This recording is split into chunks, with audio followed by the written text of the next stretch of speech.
તો બ્રેક બાદ વાત કરીએ દેવભૂમિ દ્વારકા જિલ્લામાંથી વિકાસના દાવાઓની પોલ ખોલતી સમસ્યાની। દ્વારકા જિલ્લાના ખંભાળિયાથી આહિર સિંહણ ગામને જોડતા બે મુખ્ય માર્ગ છે, જે હાલ બિસ્માર હાલતમાં ફેરવાઈ ગયા છે। આ માર્ગ આસપાસના 10 જેટલા ગામોને જોડતો મુખ્ય રસ્તો છે, જેના કારણે રોજિંદી અવરજવર કરતા હજારો વાહન ચાલકો અને રાહદારીઓ ભારે હાલાકી ભોગવી રહ્યા છે। સ્થાનિકોનો ગંભીર આક્ષેપ છે કે કોન્ટ્રાક્ટરે રોડનું કામ અધવચ્ચે છોડી દીધું છે, જેના કારણે રોડ પર માત્ર કપચી અને ધૂળ સામ્રાજ્ય જોવા મળી રહ્યું છે।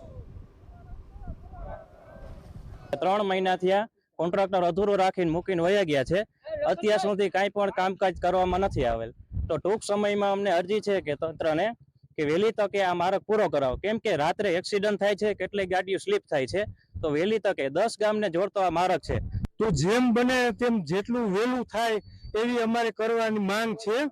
અને આજે બધા પરેશાન છે રસ્તા માટે, આટલી ધૂળની ડમરીઓ ચડે, અધૂરું મૂકીને જાય છે। અત્યારે રાત દિવસમાં ઘણા મોટરસાયકલ વાળા સ્લીપ થાય છે, એક્સિડન્ટ થાય છે। ચોમાસું માથે છે ત્યારે જો આ રોડનું નવીનીકરણ તાત્કાલિક પૂર્ણ કરવામાં નહીં આવે તો ચોમાસા દરમિયાન રસ્તો કાદવ કીચડમાં ફેરવાઈ જશે અને વાહન ચલાવવું અશક્ય બની જશે।